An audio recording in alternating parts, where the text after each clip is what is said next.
Let me tell you something. Yes, please. That people would not know. The northern establishment have a special, and I would say special, hatred reserved for three sets of people: Southern Kaduna, Plateau, and Benue. And the reason is historical. These sets of people were never defeated during the Fulani Jihad of the early 19th century. They are who they are because they were never conquered. So what the Fulanis were doing was to use the region for slave raids. General Abacha famously said that if an insurgency lasts for more than 2 days, the government knows. That is the real and the truth. And let me make some revelations, because some of us also have our own intelligence networks. Okay. Have met with some of the bandits. We have met with some of their high commanders. One or two who have repented. They have sat down with us, not once, not twice. They told us that one of the northern governors is the commander of Boko Haram in Nigeria. Boko Haram and the bandits are one and the same thing. They have a sophisticated network. During this lockdown, their planes were moving up and down as though there was no lockdown. Moving ammunitions, moving logistics, moving money, and distributing them in different parts of the country. They're already in the south, in the rainforest of the south. They're everywhere. They told us that when they finish these rural killings, they will move to phase 2.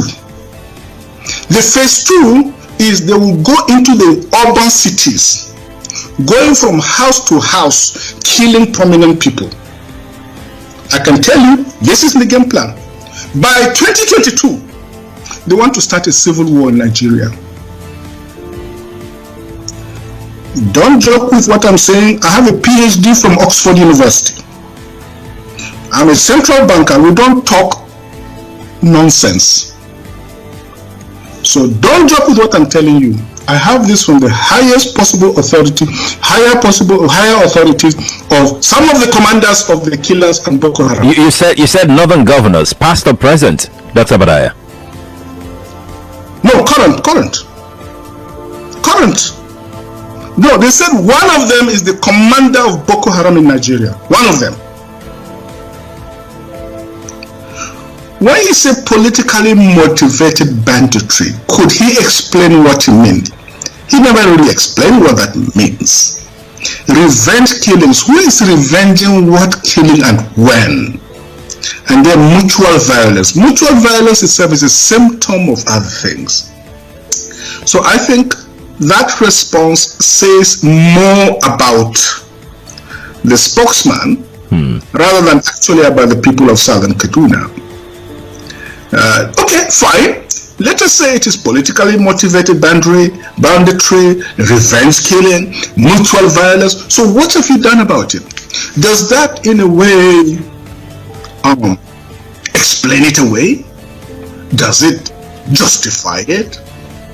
Does it make it acceptable? So after saying all of that, what next? What has the government do? See, don't forget, the governor of Kaduna State, in the person of Malam Nasir Ahmed El-Rufai, actually some few years ago confessed openly that, the killings were politically motivated because of attacks during the 2015 elections, and that they had traveled to Mali, Chad, Niger to find out the ringleaders of those who had killed the people of Southern Kaduna and paid them money from our state treasury so as to appease them so that they will not come back and continue the killings. He did not disclose how much. He did not disclose who those people were. So if we knew who these people are and the reasons why they killed. Why haven't we come up openly to identify who these people are? Let me tell you something. Yes, please. People would not know.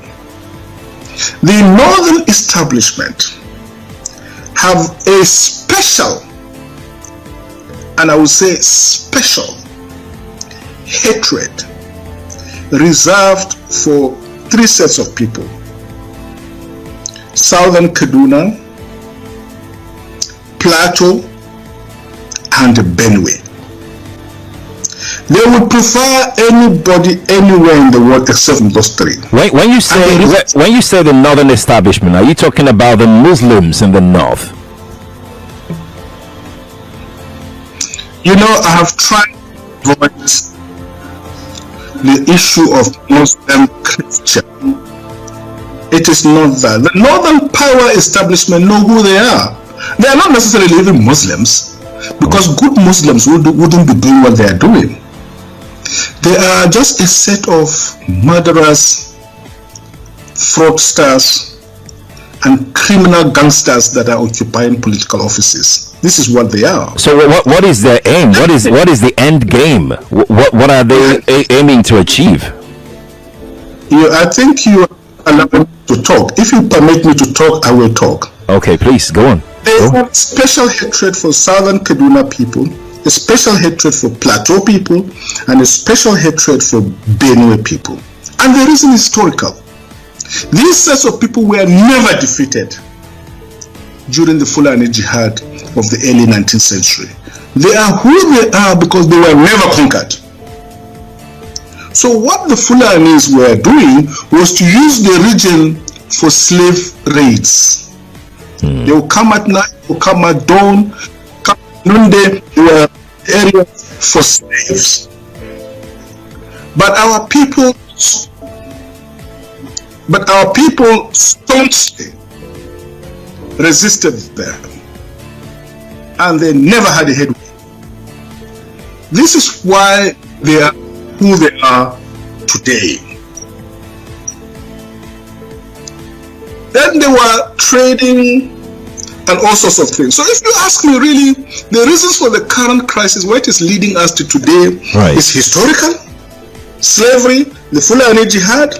It is also sociological. Our cultures are totally different from theirs, totally different from there. We are predominantly Christian. There are some enemies among us. They make up at least over 95% of the population of the area. Okay. Then there's the reality of global jihad. That is why I think it is an insult to our people to talk about farmer-herders clashes.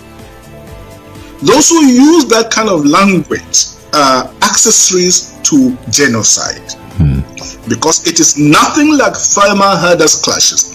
Look, the Fulanis living in our community speak our local languages. There are intermarriages among them. Okay. So it is not, to talk of farmer-herders clashes an insult. What is happening is continuation of jihad. This time on a globalized scale. The aim is to demoralize the people, to wipe them up, to dispossess them of their ancient patrimony, to take over the land, and to impose political hegemony. Let me tell you, there's an area called Laduga.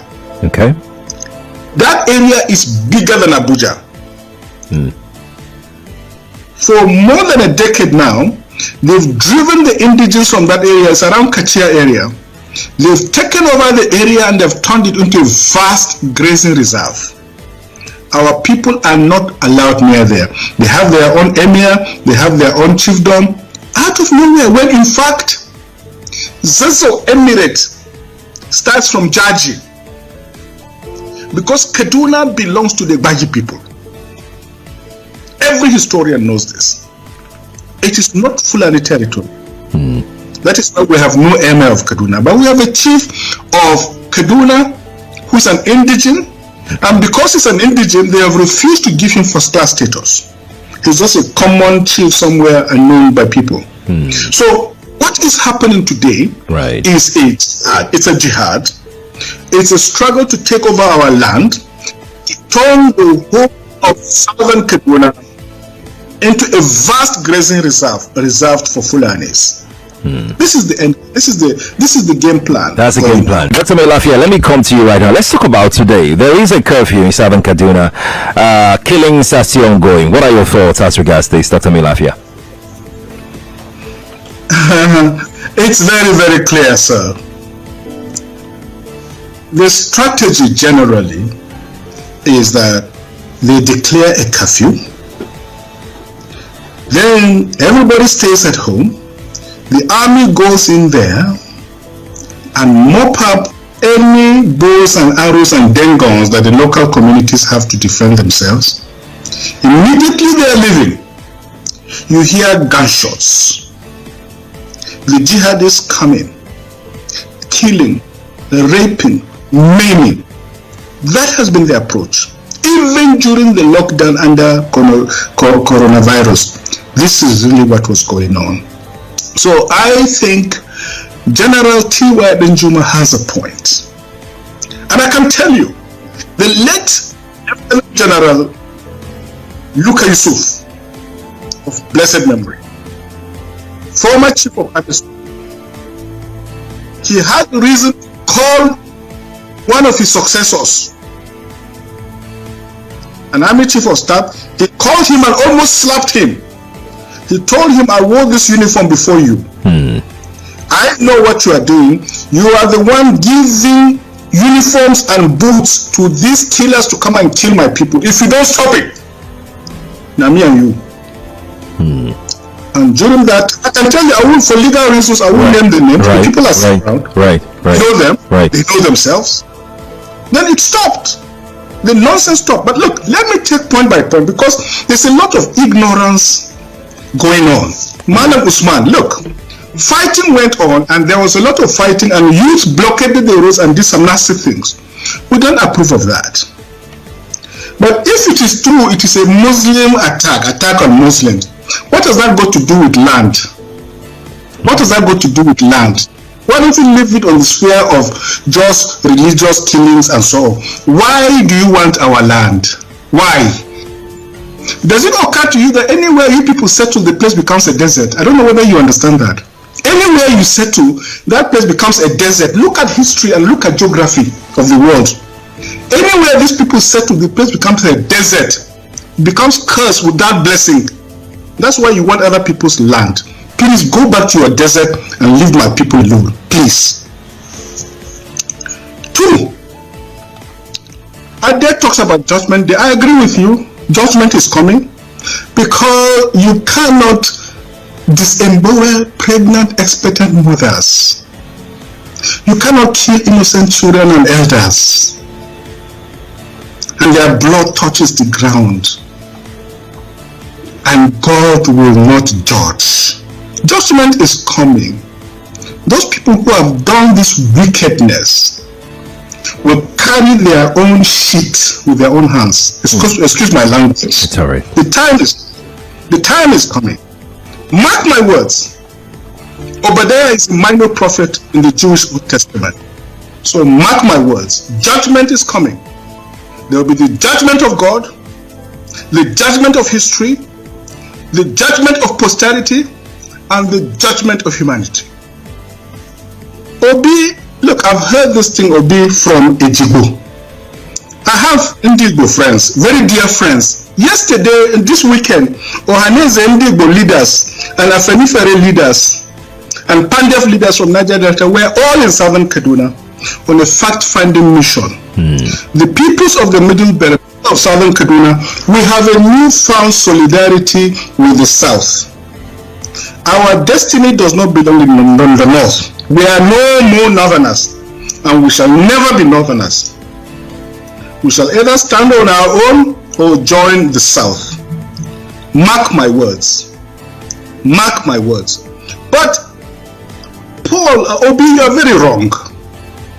What happened in the 60s, you cannot equate it to what happened today. And in fact, what people are saying is that it is a kind of nemesis. My father, I told you, was a reverend, a missionary, a pastor. Right. I remember as a child, he did so much to protect Igbo families. So many of them settled in my home as refugees, even on our farms. He did everything to protect them, to feed them, until they nearly killed him and killed all his family for protecting Igbo. So it is not everybody that took part in that wicked enterprise, in that pogrom against the defenseless Igbo people. And I've always said it, this country will never be normal until we kneel down and ask for forgiveness from Igbo for the wicked sins we've committed against them. I wrote that severally. Some people from Yoruba land called me and said, but then if you know you've done something to Igbo, go and repent. We didn't do anything to them, leave us alone. That is the attitude of many people in the country. But you cannot equate the two. So because genocide took place in Turkey during the Ottoman Empire, because lynching took place in America, so we, the grand people that sent the slaves there, where if something happens to us, we're equally guilty, so it is okay. Obi, mark my words, when they finish with all, they will come to you. Don't think you are free. Wake up and smell the coffee. As for Mr. Paul, the role of the police, security and so on, look, we have reason to believe that the full apparatus of the military is behind the banditry and violence, because it is a global jihad. They are financing them, they are giving them uniforms, they are disarming our people and allowing them to come and kill and rape and maim. So Lieutenant General Theophilus Yakubu Denjuma is perfectly right.